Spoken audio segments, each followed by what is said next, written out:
Okay, at dumating na ang aking in-order sa Lazada. And this time, it is something useful for cell phones. Ito siya. Buksan ko nang malaman ninyo kung ano yung laman nito.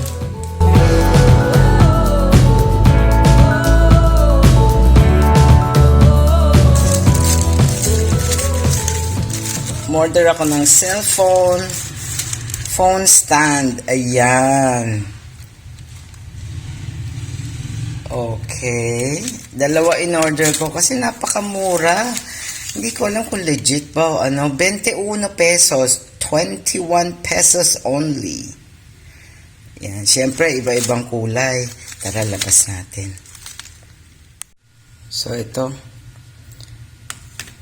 Dalawang kulay yung binili ko. Siyempre, black and white. Parang TV, di ba?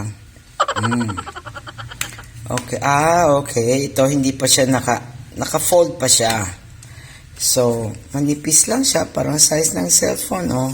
So, madaling itago sa bag kung gagamitin mo siya sa labas.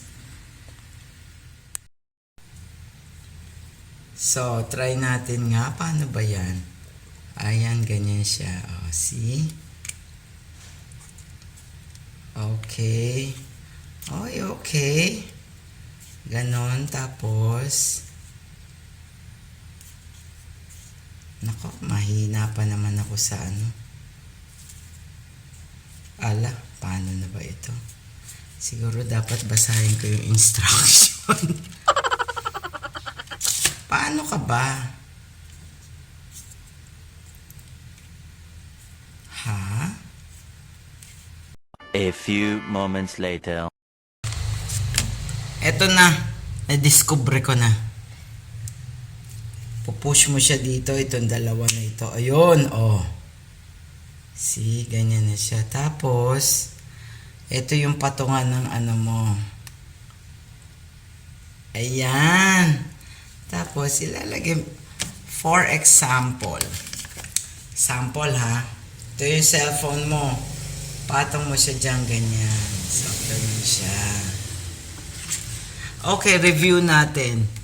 Yung kanyang plastic, although hindi siya yung high quality na smooth na plastic, parang sturdy naman siya. Parang hindi siya ganun kadaling masira. May mga screws siya na may mga screws siya na bakal. Sana lang, huwag kalawangin agad. Ayun. The good thing with this type of cellphone holder, pwede mo siyang gamitin habang nagcha-charge ka. Let me show you demonstration ng aking ibig sabihin. But wait, there's more! So, ito pala, naaangat pa siya, tapos kung gusto mo mas mababa, kung gusto mo mas mataas, medyo may katigasan nga lang. Pero siguro pagka araw-araw ginagamit magiging suwabe na siya. So, ayan, tapos na-angle siya ng ganito. Gusto mo, pahiga mo siya.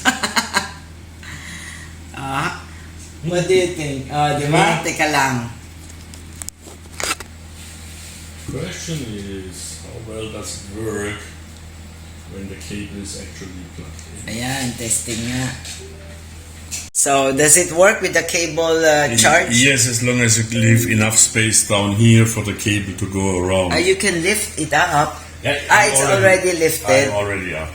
But let's say if I want to go lower here, now it's getting not so good here. The cable is bended too much. So you have to be more like up here. Oo, ganyan. Ayun. Yeah, looks okay.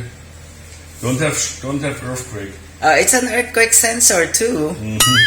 When there's a slight vibration, it would wiggle right away. Yeah, okay. Considering it's just 21 pesos.